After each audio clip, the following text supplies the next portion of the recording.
Marketing Square. Bienvenue sur Marketing Square, le rendez-vous du gros marketing. Le gros, c'est un marketing qui sort des clous, qui se réinvente, qui se renouvelle.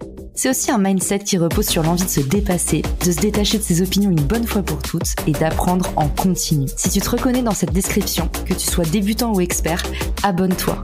Ce podcast va devenir ton meilleur allié. Vous souhaitez augmenter vos conversions et décrocher plus de rendez-vous ? J'ai un secret à vous révéler. L'extension Refer se connecte partout où se trouvent vos prospects. LinkedIn, HubSpot, Salesforce. En un clic, activez le bouton magique Rencontrer et laissez Refer identifier les meilleures personnes pour vous présenter. Placez le meilleur de la technologie au service d'une meilleure prospection. Découvrez Refer sur refer.social ou cliquez sur le lien dans la description. Bonjour à tous et bienvenue dans ce nouvel épisode de Marketing Square. Aujourd'hui, on retrouve une invitée que vous avez déjà vue dans le podcast. On va parler aujourd'hui de prospecter sans dépenser et surtout en automatisant le moins possible. J'ai le plaisir d'accueillir Florence Grégeois. Florence, bienvenue dans le podcast. Salut Caro, ravie d'être ici. Tu as ta carte de fidélité dans ce podcast maintenant. La prospection, ça te connaît. Et aujourd'hui, tu vas nous livrer un épisode qui s'adresse à tous ceux qui veulent commencer à prospecter de façon plus efficace en se libérant des automatisations et des budgets qui montent facilement dans les tours. Et c'est exactement ça, Caro. Tu as tout résumé à la lettre. Du coup, aujourd'hui, à qui s'adresse ta méthode, Florence, particulièrement ? Est-ce qu'il y a des grands gagnants de cette méthode ? Cette méthode, déjà, elle a été testée et prouvée l'année dernière. On s'est rendu compte, effectivement, à travers la Refer School, le Refer Challenge, qu'il y avait énormément de solopreneurs qui, en phase ou de création ou même de développement, avaient des difficultés à passer déjà à l'action en matière de prospection. Ça peut leur faire peur, effectivement, ça peut toujours effrayer. Et puis aussi une méconnaissance ou juste une peur bleue, une fébrilité face aux outils de prospection et où on a envie, bien sûr, de passer à l'action et de faire les choses de manière très, très simple. Donc, cette méthode, elle est là pour dédramatiser et pour transformer la prospection en un exercice hyper sympa. Génial, parce que personne n'aime la prospection, en tout cas pas trop dans mes auditeurs. En général, les marketeurs, ils se disent mais ça c'est plutôt un truc de commerciaux. Sauf qu'aujourd'hui, si on veut lancer son business ou si on veut tout simplement comprendre un peu ce qui se passe chez le voisin, c'est essentiel. En fait, on est tous des prospecteurs parce qu'on doit tous se vendre maintenant. Même pour décrocher un travail, cet épisode va pouvoir vous aider parce que c'est tout simplement comment est-ce qu'on se met en avant et puis comment est-ce qu'on parle aussi le langage de son interlocuteur. C'est la clé idéal pour convertir. Ma Florence, du coup, aujourd'hui, par quoi est-ce qu'on commence ? Si on vient, par exemple, de lancer sa boîte ou si on se dit, là, j'ai un petit problème de conversion, je fais un petit ménage de printemps, c'est quoi l'étape numéro 1 pour refaire son schéma de prospection ? Alors, la première étape, et tu l'as déjà abordée dans de multiples épisodes, c'est de pouvoir faire le point sur ton persona. Et en fait, on se rend compte par la pratique que on sait souvent quel persona on veut cibler, c'est-à-dire quel type de client on aimerait en fait avoir dans son pipe, mais on ne sait pas qui il est, c'est-à-dire ce qu'il fait de 8h à 22h, sa psychologie, ses motivations, ses frustrations, ses peurs et surtout le besoin derrière le besoin. Donc l'idée, première étape, identifier vos personas, c'est savoir effectivement ceux qui viennent déjà naturellement vers vous.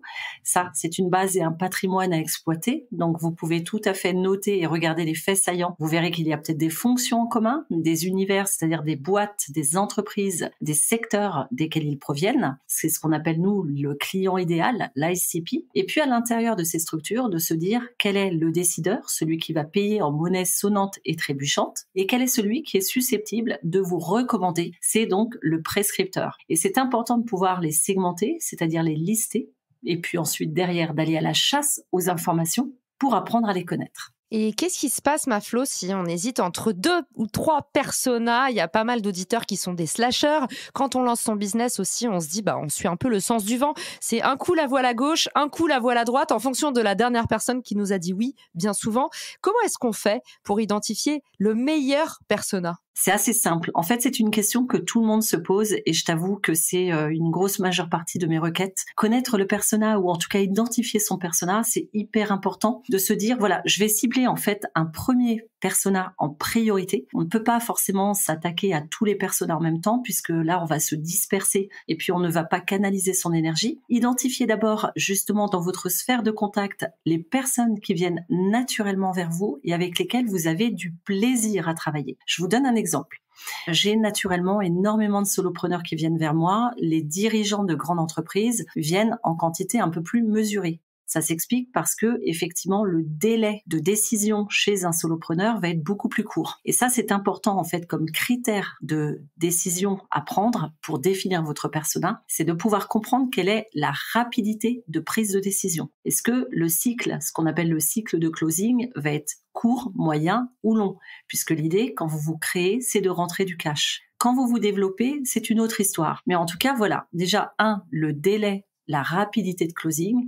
2, l'accessibilité. Est-ce que vous avez accès à ce persona? Est-ce qu'il vient rapidement et facilement vers vous? Ou alors est-ce que ça va vous demander des efforts? Et qui dit effort dit temps, et qui dit temps, valeur pécuniaire. Et enfin, effectivement, il y a aussi ce degré de plaisir, de kiff qui rentre en ligne de compte puisque, on fait quelque chose qu'on aime et l'amour que l'on a pour ses clients, ça se transmet et c'est en même temps reproductible puisque ça favorise la continuité, la poursuite de projets et la recommandation. Donc, il y a un petit peu 3 sphères qui vous permettent de valider ce persona idéal, celui sur lequel vous allez vous concentrer. Florence vous a dit, c'est un persona à la fois. Si vous voulez faire vos tests, on ne fait pas les tests en même temps, sinon vous allez vous emmêler les pinceaux. Donc, peut-être vous vous dites, OK, je fais des sprints. Et en fait, si je suis en train de me lancer, je vais faire 2 semaines tel type de client, 2 semaines tel type de client. Et du coup, il y a l'air d'avoir un peu 3 sphères différentes. On va dire que la première sphère, c'est déjà le client avec lequel vous avez envie de travailler. C'est-à-dire que vous savez que vous pouvez le servir et que vous pouvez lui apporter en fait des réponses là où il a une douleur. La deuxième sphère, Florence vous a dit, c'est est-ce que c'est compatible d'un point de vue opérationnel? On a la même problématique quand on va chercher un partenaire dans les boîtes, par exemple. Est-ce que vous pouvez travailler avec cette personne dans l'opérationnel et est-ce que ça vous permet, vous, de rouler aussi en tant que business? Je vous donne un exemple. Si à la fin du mois, vous n'avez pas de quoi payer votre loyer, peut-être qu'il va vous falloir un peu d'avance de trésorerie avant d'aller travailler avec des grosses entreprises qui mettent 2-3 mois à payer. Donc, je me dis, effectivement, si tu es un consultant et que tu travailles avec des grosses entreprises, tu as intérêt à avoir de la trésorerie d'avance. Donc, la deuxième chose à dérisquer, c'est est-ce que vous êtes compatible d'un point de vue opérationnel? Vitesse de décision, vitesse de paiement, ce genre de choses très pratiques, mais ça compte aussi, surtout dans la vie d'un freelance. Et puis, la troisième partie, du coup, tu nous as dit, c'est le kiffomètre. Il faut aussi que vous soyez bien dans ce que vous faites pour votre client. Puis ça permet aussi au client de vous recommander. Donc, c'est comme ça aussi que vous allez pouvoir vous passer de prospecter pour la suite. J'ai bien résumé, ma Flo? Exactement. Tout à fait. Une fois que la messe est dite et qu'on a remis l'église au milieu du village, on est prêt pour l'étape 2. On a identifié notre persona, on sait à qui on s'adresse, on sait que c'est un persona à la fois et pas 2. Comment l'adresser en étape 2? En fait, c'est très simple. On va partir en mission, puisque tu parles d'église au milieu du village.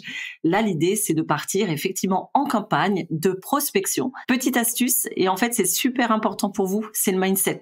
L'idée, c'est de vous dire que vous ne partez pas dans une démarche de vente. On a tendance, en fait, à se faire des montagnes quand il s'agit d'aller prospecter et vendre, et donc balayer ce mot vendre. L'idée, c'est de nouer une conversation de qualité, de la même manière que vous le feriez en soirée, en événement. Pensez à une petite chose hyper intéressante. Quand vous étiez petit, au jardin d'enfants, vous abordiez facilement parce que l'enfant était situé à une activité, à un manège qui vous intéressait et la conversation s'engageait. Là, de la même manière, on va partir à la rencontre de la personne et ce qui va nous intéresser, ce sont les points communs, les centres d'intérêt, ce sont effectivement les engagements qui vont résonner les uns avec les autres, c'est-à-dire les leurs, les vôtres. Et là, on va partir sur un échange de qualité. Et pour ça, Caro, la première chose, c'est de pouvoir aller faire sa recherche de manière correcte dans le moteur de recherche de LinkedIn. Et oui, la barre de recherche LinkedIn, je pense que c'est vraiment l'outil le plus sous-exploité des marketeurs. Tout le monde parle du Sales Navigator, mais en fait, il y a cette version gratuite qui fait très très bien le taf sur LinkedIn, juste là, sous vos yeux, la barre de recherche. Alors écoute, dans la barre de recherche de LinkedIn, très simple, on va retrouver certains critères de recherche. Dans ces critères, tu l'as remarqué, il y a les niveaux de contact, ce qu'on appelle les relations. Relations 1, 2 et 3. Ensuite, on a les lieux, c'est-à-dire la géographie.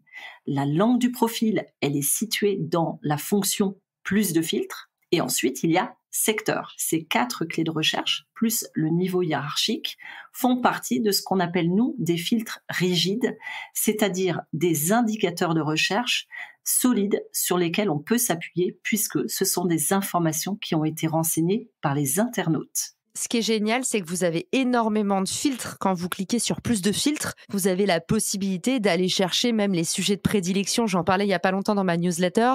Vous pouvez identifier des leaders d'opinion en allant chercher les sujets sur lesquels un tel parle. Enfin, c'est quand même assez riche comme data, ce qu'on a quand on clique sur le fameux plus de filtres. Exactement. Donc du coup, l'idée, c'est de se dire, on va déjà rentrer dans le moteur de recherche et on va taper notre mot-clé. Ça, je t'expliquerai juste après. Ce qui va nous permettre en fait d'aller capter le titre de la personne. On a la géographie, c'est-à-dire le lieu. Là, du coup, libre à vous de pouvoir cibler la France ou par exemple le pays francophone dans lequel vous êtes ou encore la région pour resserrer davantage votre recherche. Vous avez le niveau relationnel, vos contacts de niveau 1, si vous voulez les réveiller et que vous n'avez pas discuté avec eux depuis belle lurette. Et vous avez des contacts de niveau 2 et de niveau 3 que vous pouvez aller activer. Ensuite, vous avez évidemment la langue du profil. Ça, c'est très bien parce que ça va vous permettre de raffiner, c'est-à-dire de réduire votre liste de prospects sélectionnés. Et là, vous allez pouvoir cocher sur la langue qui vous intéresse. Et enfin, il y a des filtres souples qui ont donc une fiabilité importante aussi. Ces filtres souples, ce sont les secteurs, le niveau hiérarchique notamment. Et là, vous pouvez tout à fait aller les rechercher dans plus de filtres. Ça, ce sont essentiellement les filtres que j'utilise. Ils appellent ça les filtres souples, Maflo, parce que c'est des fourchettes, c'est ça? Par exemple, expérience, c'est de 1 à 3 ans et c'est pas 1, 2, 3 ans. C'est quoi la différence entre souple et rigide? Alors, la différence entre souple et rigide, ce sont des informations que toi, tu as renseignées dans ton profil. Et donc, du coup, quand tu fais ta recherche, tu trouves des profils qui sont ultra fiables parce que c'est basé sur ce que la personne aura renseigné. Et puis, les filtres souples, c'est basé sur, si tu veux, le pré-renseignement apporté par LinkedIn. Par exemple, niveau hiérarchique, on sait que LinkedIn a déjà une catégorisation. Tu vois, ça va être manager, ça va être directeur, ça va être VP, ça va être président. Ça, ce sont en fait un filtre qui est déjà prédéfini par LinkedIn. Néanmoins, c'est hyper intéressant parce que si tu recherches un président d'entreprise ou un manager, tu vas pouvoir aller dans le niveau hiérarchique. Ok, hyper clair. Donc ça, c'était pour la recherche via la barre de recherche. Et puis, il y a un autre type de recherche. Est-ce que tu peux nous en parler, Florence, et nous expliquer c'est quoi ce mot de fourche-langue? Alors, ce mot de fourche-langue est très simple. C'est une recherche qui est faite à partir de signes. Ces signes, on les appelle les opérateurs booléens. Ça vous permet, si vous voulez, dans le moteur de recherche de LinkedIn, là où vous allez rentrer votre mot-clé, de rentrer une expression qui va vous permettre d'aller affiner votre recherche. Et ça, je vais vous expliquer. Vous recherchez dans votre prospection des dirigeants marketing, par exemple des head marketing. Vous avez remarqué que ce mot-clé est composé de 2 mots. Vous allez utiliser les guillemets anglais. Ces guillemets anglais sont des guillemets droits. Vous les retrouvez sur la touche 3 de votre clavier. Là, vous allez ouvrir le guillemet Head Marketing et vous allez refermer le guillemet. Ensuite, vous allez pouvoir lancer la recherche et en fait, les résultats vont vous montrer les personnes qui ont le titre de Head Marketing exclusivement. Attention, vous allez avoir d'autres mots-clés qui s'associent. C'est pour ça qu'on peut resserrer encore la recherche. On va affiner la recherche avec d'autres expressions et je vais vous expliquer. On sait que c'est compliqué à visualiser. On vous mettra dans les bonus de l'épisode. Vous pourrez cliquer sur le lien dans la description. On vous met les ressources pour que vous puissiez avoir les formules pour votre prochaine recherche. Et aussi, il faut dire, Florence, c'est important. Sachez que ce que vous explique Florence ici, vous pouvez aussi l'utiliser dans Google ou dans n'importe quelle barre de recherche. Si vous avez besoin de rechercher des termes exacts, c'est des choses que vous pouvez mettre à l'œuvre. Par exemple, vérifier qu'on vous a pas plagié un article. Vous pouvez mettre entre guillemets, vous mettez toute votre expression et vous allez avoir toutes les requêtes de recherche qui ressortent sur cette expression exacte. Ouais, c'est très très smart, comme d'habitude. Alors du coup, les guillemets anglais, vous allez les utiliser pour donc définir l'expression exacte. On est d'accord? Donc là, ça va être head marketing ou ça peut être directeur marketing ou directrice marketing. Maintenant, vous avez remarqué que dans les profils, il y a des associations. Il y a des gens qui sont, par exemple, directeurs marketing, communication, RSE, etc. Si vous voulez cibler les personnes qui sont uniquement directeurs marketing, vous allez marquer, par exemple, vous allez associer derrière votre guillemet head marketing, guillemet fermé, vous allez rajouter, par exemple, note en majuscule, N-O-T. Et là, vous rajoutez, par exemple, communication. Et là, la recherche vous apportera des résultats qui incluent des personnes qui ont le titre d'aide marketing, mais il n'y a pas le terme communication dans la tagline, en tout cas dans le titre de la fonction.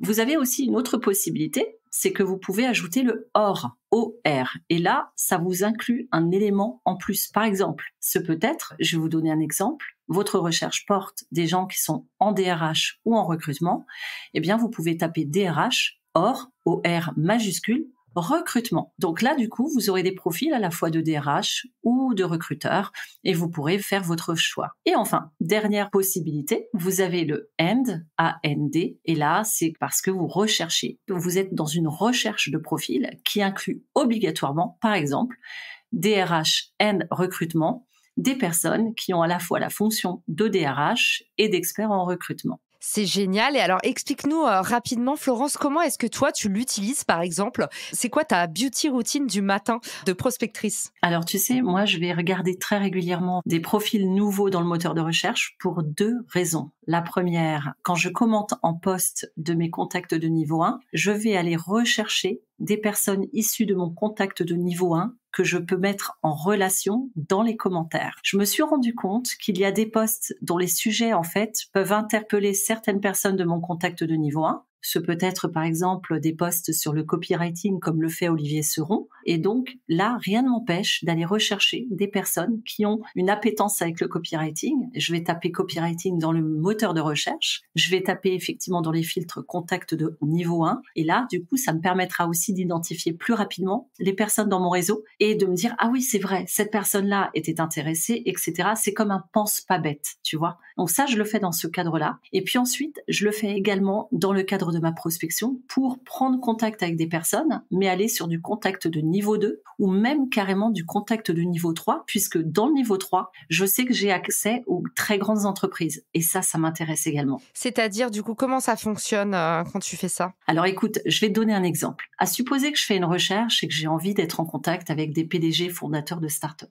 Là, ma requête, je vais me poser tranquillement, c'est ce que j'ai fait tout à l'heure. Je vais mettre une parenthèse parce que tu vas te rendre compte qu'en fait, ça va se complexifier un petit peu. Ma requête va être très, très précise. Je vais ouvrir la parenthèse et à l'intérieur, je vais mettre les titres qui m'intéressent. Ce qui va donner parenthèse CEO and, qui est en majuscule, PDG and majuscule, fondateur, fermez la parenthèse.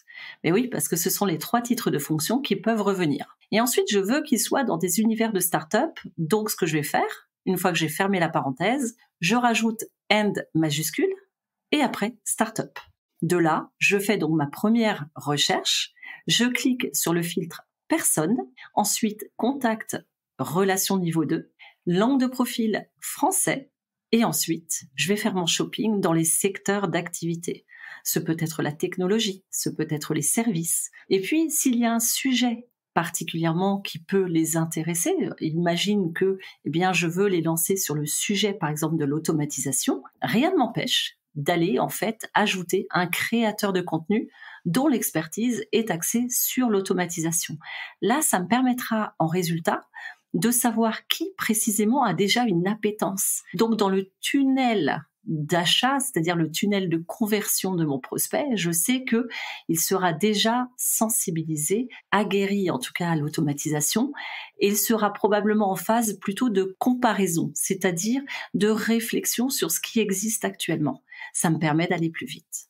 Génial. Merci Florence de nous avoir emmenés en voyage avec toi. J'avais un peu l'impression qu'on était au-dessus de ton épaule pendant la prospection. Et pour ceux qui écoutent l'épisode, c'est absolument génial parce que vous voyez, en fait, quand c'est expliqué comme ça, tout paraît beaucoup plus simple. Et je peux vous dire qu'il y a un effet hyper grisant. LinkedIn peut vraiment vous faire aimer la prospection parce que c'est hyper facile. On vous mettra tout ça au propre dans les ressources de l'épisode, dans le lien en haut. Vous allez avoir les formules et on vous donnera des exemples encore plus concrets. En tout cas, merci Florence de nous avoir détaillé tout ça et livré tous tes secrets. On est déjà à l'étape numéro 3, paramétrer ses messages. Alors, paramétrer ses messages, c'est très simple. Il y a une petite application que j'adore qui s'appelle Magical. Tu peux vraiment la récupérer. C'est une extension Chrome que tu vas pouvoir avoir directement dans le store Chrome. Et là, du coup, tu la télécharges et tu vas créer ce qu'on appelle, nous, des shortcuts. Ce sont des raccourcis. Ces shortcuts, si vous tapez un mot-clé, avec un slash avant, c'est-à-dire la barre de travers, ça va vous permettre d'activer en fait l'extension Magical et de vous sortir le message qui correspond à votre mot-clé. C'est un gain de temps inestimable. Cela peut vous aider dans vos messages de prospection, mais ça peut vous aider aussi dans vos commentaires si vous avez envie d'aller vite. Perso, moi je ne l'utilise pas, je préfère personnaliser toutes les réponses aux commentaires. Donc cette extension, vous l'appliquez, vous l'installez, vous la paramétrez, et moi de vous à moi, je me suis créé des shortcuts, un pour une demande de connexion, un pour l'acceptation également, un autre pour le message de suivi, si par exemple, effectivement, le message est resté un petit peu dans une voie silencieuse. Et puis, je vais vous confier une petite chose pour toutes les personnes qui visitent mon profil, qui s'abonnent à mes contenus, eh bien, j'ai aussi paramétré un petit message histoire de ne louper personne. D'ailleurs, on en parlait dans l'épisode avec Marine Aubaret, ces modèles, vous pouvez les mettre en place directement depuis votre boîte mail. Si vous avez Gmail, par exemple, peu de gens le savent et j'ai eu plein de messages trop gentils après l'épisode qui disaient ma vie a changé. Après cet épisode, je savais pas qu'on pouvait faire des modèles sur Gmail. Je vous mettrai le lien dans les ressources de l'épisode si vous voulez aller faire un tour parce que voilà, effectivement, vous n'êtes pas obligé d'automatiser vos messages, mais vous pouvez quand même automatiser la saisie parce que si c'est pour écrire toujours les mêmes choses, nous, on a une règle dans le Gross, c'est une fois qu'on a fait 3 choses manuellement, on l'automatise et on n'est pas obligé de tout automatiser, mais vous allez gagner beaucoup de temps. Magical, ce sera aussi dans les ressources de l'épisode. J'en profite pour dire, on fait pas de pub pour Apple, ce n'est pas mon sponsor, mais quand même, pour ceux qui ont un iPhone et un MacBook, moi, je vais directement dans les settings de mon Mac. Vous allez taper clavier ou keyboard si vous avez la version anglaise et là, vous avez la possibilité, sans rien télécharger, sans extension Chrome, de mettre en place des raccourcis clavier. Et pourquoi c'est surpuissant? C'est que ces raccourcis clavier, ça va synchroniser avec votre téléphone, ce qui veut dire que par exemple, quand j'ai la 35e mille demande pour une démo Richmaker dans la journée, j'envoie démo avec 2 O à la fin et j'ai directement le lien au propre. Donc si on vous demande des choses souvent, au bout de 3 fois, mettez en place un message. Merci pour ta demande, message bien reçu, le lien pour t'inscrire à la démo est ici. Au plaisir de t'y voir, Caroline. Et ça, je vous le mettrai aussi dans la newsletter, mais vous verrez, c'est assez impressionnant. Vous tapez un mot, vous appuyez sur espace, sur téléphone ou sur Mac et ça vous charge un message de 15 lignes avec les bons liens, les bonnes URL. Donc c'est assez magique, je plus sois. Écoute, ce qui est génial également en plus de ce que tu dis, et tu l'avais recommandé, tu te rappelles, à un dernier live, c'est d'exploiter la messagerie d'absence sur LinkedIn. Quand vous êtes dans une démarche de prospection comme celle-là, vous avez la limite qui a été imposée par LinkedIn d'envoyer 100 demandes de connexion par semaine. Ça vous fait à peu près 15 demandes de connexion par jour. C'est pas énorme, ça peut devenir un petit rituel et c'est très facile à faire avec Magical. Bon, au fur et à mesure que vous avez des demandes de connexion qui arrivent et que vous en envoyez, votre messagerie devient un peu pleine. Dans ces cas-ci, déjà, première chose, paramétrer comme l'a conseillé Caroline, la messagerie effectivement automatique, le répondeur en fait automatique d'absence. Et là, ce que vous pouvez faire, petite astuce, vous pouvez expliquer que vous avez mis en place un autorépondeur. Moi, c'est ce que j'ai fait parce qu'au départ, cela plaisait à pas mal de gens, mais j'ai eu aussi des grincements de dents. Donc, je leur ai expliqué que effectivement, j'avais mis en place cet autorépondeur car ma messagerie était très sollicitée. Et ensuite, ce que je fais, c'est que je leur envoie un lien vers mon contenu, notamment ce que je vais mettre sur Gumroad. Ce sont des templates Notion, des guides blancs téléchargeables. Eh bien, ça me permet en fait de générer plus de prospects et d'alimenter ma base de contacts mail qualifiés et de pouvoir aussi continuer à enrichir ma base de prospection. Donc ça, c'est aussi une petite astuce. Et ça, c'était l'étape numéro 4. Donc étape numéro 3, tu nous avais dit paramétrer ses messages. Étape numéro 4, convertir sa messagerie en machine à lead. Et vous avez vu, vous pouvez automatiser sans vous désincarner. Et puis, on est déjà à l'ultime étape, l'ultime bafouille, comme dirait l'autre, utiliser la puissance des commentaires. Tu nous en as déjà parlé, Florence. Et puis toi, c'est quand même une de tes spécialités sur LinkedIn. En effet, les commentaires, c'est une manne incroyable pour réchauffer une relation de contact de niveau 1 qui vient d'arriver en fait chez vous.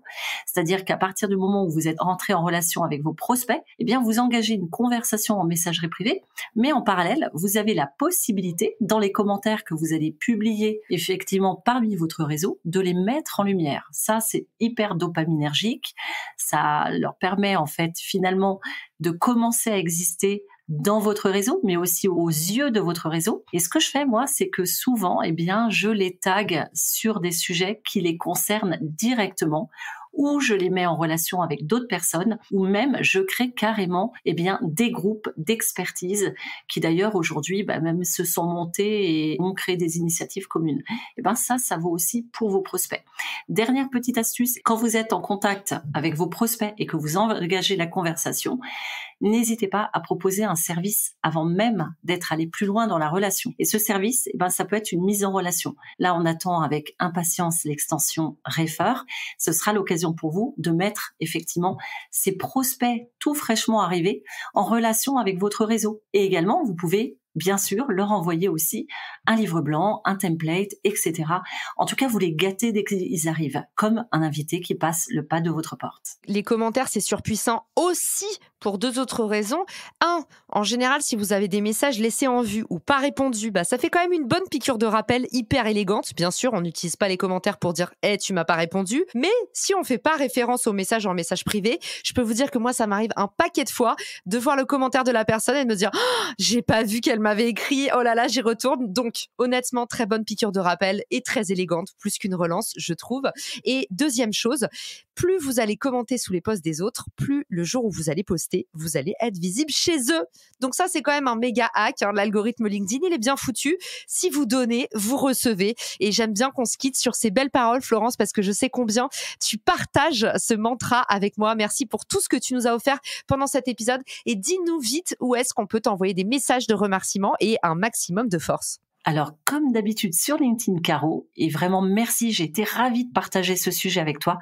Merci de m'avoir donné la parole et merci à tous. Merci à tous pour votre écoute et n'oubliez pas de passer à l'action. Cliquez sur le lien dans les ressources de l'épisode et commencez dès demain à performer grâce à la prospection sans automatisation. Ciao! Si cet épisode te plaît, tu peux le partager en me taguant ou lui laisser 5 étoiles sur Apple Podcasts. Marketing Square.